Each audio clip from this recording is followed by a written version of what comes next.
बिहार में जातीय गणना हुई और आरक्षण की सीमा को 10% बढ़ाया गया, जिस पर हाई कोर्ट का अभी स्टे है।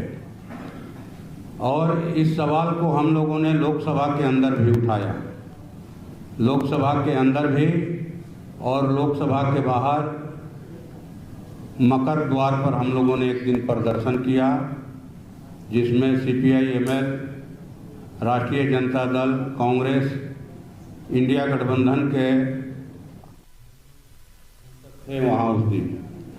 तो ये सवाल उठाया हमने, अंदर भी उठा, और मैं समझता हूँ कि आने वाले दिनों में जो शीतकालीन सत्र चलेगा उसमें हम लोग इस सवाल को प्रमुखता के साथ, गंभीरता के साथ, मजबूती के साथ उठाएंगे और पूरे नेता प्रतिपक्ष को और इंडिया गठबंधन के तमाम दलों को, सांसदों को हम लोग इसके लिए गुलबंद करने का काम करेंगे, ये मैं आप लोगों को भरोसा दिलाता हूँ। साथियों, ये ऐसा प्रश्न है जिस पर बड़े आंदोलन की जरूरत है। हम क्या करें अगर सरकार जातीय गणना नहीं करवा रही है? तो मेरे ख्याल से लड़ाई के 3 मोर्चे हैं। एक विधानसभाएं हैं, लोकसभा है, दूसरा मोर्चा कोर्ट है, हाई कोर्ट हो या सुप्रीम कोर्ट हो, और तीसरा मोर्चा सड़क का मोर्चा है। और मैं समझता हूं कि ये मोर्चा ही प्रमुख मोर्चा है। अगर इस मोर्चे को हम लोग मिलजुल करके यहाँ जितने साथी जुटे हैं मजबूती दें, मजबूत करें, तो हम जनहित के ढेर सारे कानून बनवा सकते हैं और अपने आरक्षण को भी हासिल कर सकते हैं। ये बेहद कमज़ोर मोर्चा है, लेकिन पिछले दिनों तीनों कृषि कानूनों को वापस लेने के लिए जो देश में आंदोलन चला, दिल्ली ही उसकी गवाह बनी। दिल्ली के जो विभिन्न बॉर्डर हैं, गाजीपुर बॉर्डर, टिकरी बॉर्डर, शाहजहांपुर बॉर्डर, 1 साल 13 दिनों तक लोकतांत्रिक तरीके से किसानों ने धरना दिया, लगातार धरना दिया, और 750 से ज़्यादा किसानों की आहुति हुई, उस आंदोलन में शहीद हुए। इसके बाद मोदी सरकार को घुटने पर आना पड़ा, कृषि कानूनों को सस्पेंड करना पड़ा। तो ये एक नज़ीर है, एक उदाहरण है कि बहुत दिनों के बाद सड़क पर कोई मामला फरियाया। अभी उसको फाइनली फरियाया हुआ नहीं समझा जाए, बल्कि वो सस्पेंड है अभी। अगर ये 400 पार का नारा दे रहे थे, अगर बीजेपी की बहुमत की सरकार बन जाती तो निश्चित तौर पर ये जो उन कानूनों को फिर से पुनर्जीवित करने का प्रयास करते हैं। तो खैर, देश की जनता ने उनको 400 पार को जो है नीचे ढकेला कि नहीं, अभी आप नीचे जाओ, हम इस देश को बाबा साहब भीमराव अंबेडकर के संविधान से चलाना चाहते हैं। लोकतंत्र हमको प्यारी है, इसलिए कि तुम्हें 400 सीट चाहिए मनुस्मृति से देश को चलाने के लिए। लोगों ने इनको पीछे ढकेला, लेकिन एक कहावत है कि रस्सी जल गई, ऐंठन नहीं जा रही है, तो वही हाल इनका है। समय समय पर ये मूलभूत समस्याओं से आम आदमी का ध्यान भटकाने के लिए ये बराबर जो है ये एक एजेंडा उछालते रहते हैं, 1 नेशन 1 इलेक्शन। तो 1 नेशन 1 एजुकेशन क्यों नहीं होना चाहिए? ये बराबर इसी ढंग की, जब से ये सरकार बनी है, एक कहिए कि भगदड़ की स्थिति इन लोगों ने मचा करके रखा है। जो भगदड़ नोटबंदी से शुरू हुई थी, आपने देखा कोरोना काल में 3-3 बार के लॉकडाउन में हमने भगदड़ देखा कि लोग कैसे भूख प्यास से लड़ते हुए, मौत से लड़ते हुए दिल्ली, हरियाणा, पंजाब से अपने गांव की तरफ लौट रहे थे।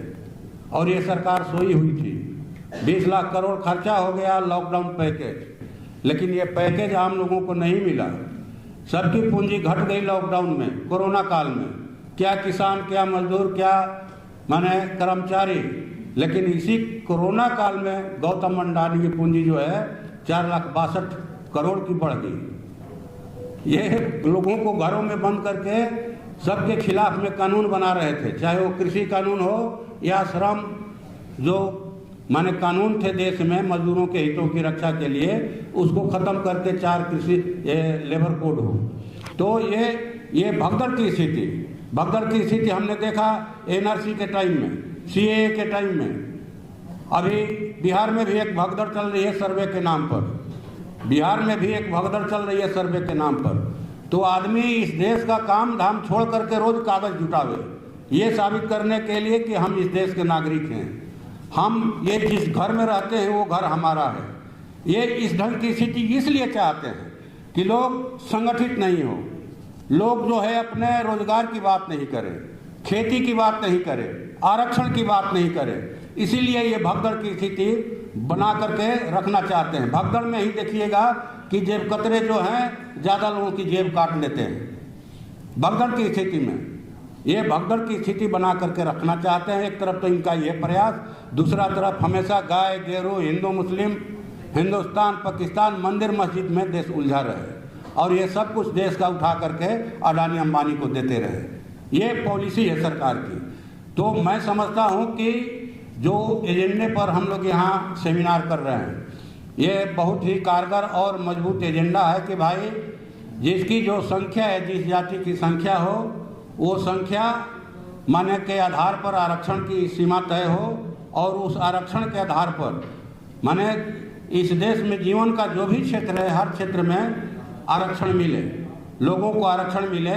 अभी बिहार में जब जातीय गणना हुआ तो वहाँ की सरकार ने कहा कि भाई महागठबंधन की सरकार ने कि हम 95 लाख लोगों को करीब 2 लाख रुपया जो है स्वरोजगार के लिए देंगे, प्रोत्साहन राशि देंगे। और बीच में सरकार ने, जब सरकार बदली, एनडीए की सरकार हो गई, तो इन लोगों ने गुंगी साध लिया, चुप हो गए। लेकिन हम लोगों ने उठाया कि दो भाई, जो घोषणा हुई उस घोषणा के आधार पर दो। तो हम लोगों ने CPI-ML ने बिहार में, भाकपा माले ने बिहार के हर प्रखंड पर, बिहार में जितने प्रखंड हैं सब पर 22 और 23 अगस्त को, 22, 23, 24 अगस्त को प्रदर्शन रखा। हम लोगों को ये रिपोर्ट आई कि ये सरकार की घोषणा तो हो गई, लेकिन जो CO हैं वो जो आय प्रमाण पत्र है वो 72,000 से नीचे का नहीं बना रहे हैं, वो 80,000, 90,000 से ऊपर के बना रहे हैं। तो हम लोगों ने इसको लेकर के प्रदर्शन आयोजित किया कि भाई तब आप सरकार ही घोषणा करे कि वो कौन 95 लाख लोग हैं जिनको सरकार 2 लाख रुपया देना चाहती है, लिस्ट प्रकाशित करे। अभी पिछले दिनों सरकार ने कहा कि हमने 40,000 लोगों को एक किस्त जो है मैंने रुपया दिया, एक किस्त 40,000 लोगों को दिया। एक पत्रकार ने पूछा कि भाई आप 40,000 एक साल में देंगे 40,000 लोगों को, तो आप जो है माने जो 95 लाख लोग हैं उनको देने में तो आपको 200 साल लग जाएगा। 200 साल सरकार रहेगी ये, जो 200 साल में आप जो है 2 लाख रुपया दीजिएगा सब लोगों को।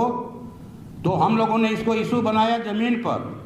ठीक है, हम विधानसभा के अंदर लड़ते हैं, लोकसभा के अंदर लड़ेंगे, लेकिन मूल लड़ाई हमारी जमीन की लड़ाई है, ग्राउंड की, खेत खलिहानों की लड़ाई है, कारखाना खदानों की लड़ाई है। जो भी हो रहा है देश के अंदर, अगर जमीन पर खड़ा होकर नहीं लड़ा जाएगा तो हमारे हाथ में जो भी है, आरक्षण क्या जो भी है, सब कुछ छीना जाएगा। और लड़ेंगे तो पूरा दुनिया हमारी है, पूरा देश हमारा है, आज नहीं तो कल हम उस पर कल कब्जा करेंगे। ये हमारे जीवन का मूल मंत्र होना चाहिए। तो मैं समझता हूँ कि आने वाले दिनों में जो लोकसभा का शीतकालीन सत्र चलेगा, हम लोग इसमें उठाएंगे, सवाल को उठाएंगे, लेकिन असली मोर्चा सड़क का मोर्चा है, सड़क का मोर्चा है। और मुझको लगता है कि विपक्ष जो भी हो, सरल हो, पाकल हो, अच्छा हो, खराब हो, वही है लड़ने के लिए। उसकी लानत मलानत भेजने से कोई फायदा नहीं है। अभी भाजपा को हटाने का है। ये भाजपा ऐसी आफत है कि कहिए कि पूरा आफत विपत्ति बन करके टूट पड़ी है देश के लोगों के। लगता है किसी के पॉकेट में 10 रुपया है तो क्या नीति अपना, इनको रुपया निकल करके अडानी अंबानी के यहाँ दे दें। एक स्मार्ट मीटर चल रहा है हम लोग के यहाँ, स्मार्ट मीटर चल रहा है, उसका भी भारी विरोध हो रहा है। एक आदमी है मोहम्मद मुस्तफ़ा है, जगदीशपुर नगर पंचायत है, वार्ड नंबर 3 में 18 माह पहले जबरदस्ती उनको स्मार्ट मीटर लगाया कि लगाना है, और नहीं लगाओगे तो FIR करेंगे। लगवा लिए गरीब आदमी, 2 माह के बाद उनका 18 माह पहले बिजली का बिल पूरा तरह से क्लियर था, लेकिन 2 माह के बाद स्मार्ट मीटर इतना तेज चलने लगा। हम लोग सुनते थे कि पैसा खत्म हो जाएगा तो लाइन खत्म हो जाएगा, लेकिन नहीं, पैसा खत्म होने के बाद भी वो चल रहा था। इसके बाद वो जा करके बिजली विभाग में आवेदन दीजिए कि हमारा काट दीजिए, कटवा दिए, लाइन कटवा दिए। इसके बाद भी वो स्मार्ट मीटर चल रहा था। रोज 9,557 रुपये का बिल उठ रहा था उसमें, 9,557।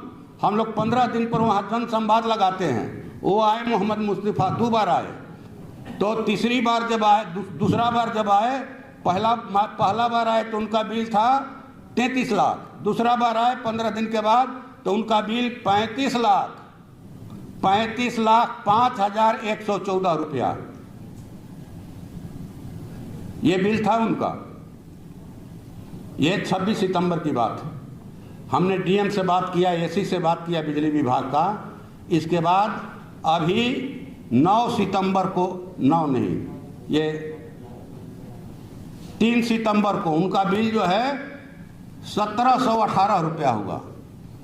35,05,114 रुपया से बिल घट के 1718 रुपया हो गया। तो ये लोग क्या कर रहे हैं? हम लोग तो माने बोल रहे हैं मोदी जी को कि ये सब क्यों कर रहे हैं भाई? आप एक विधेयक लाइए। विधेयक लाने में तो माहिर ही हैं कि जिसके घर में जो भी गहना गुड़िया है, ओड़िया डलिया है, गाय भैंस है, ठीक ना, दाल चाउर है, सब लाद करके अडानी जी के घर में भिजवा दीजिए। ले ये भी लेखो। मैंने क्या तमाशा चल रहा है? इस तरह से देश चलता है?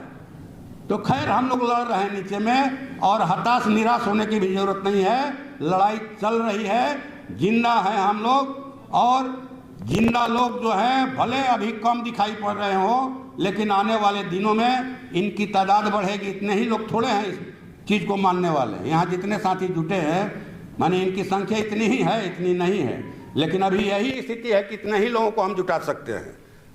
तो इसे लानत में लानत भेजने से आयोजकों पर क्या फायदा कि क्या सेमिनार बुलाए हैं, इतना ही आदमी जुटा। जो है एक आदमी है, एक आदमी झंडा लेकर के लड़ने के लिए नारा लगाएगा, सही दिशा होगी।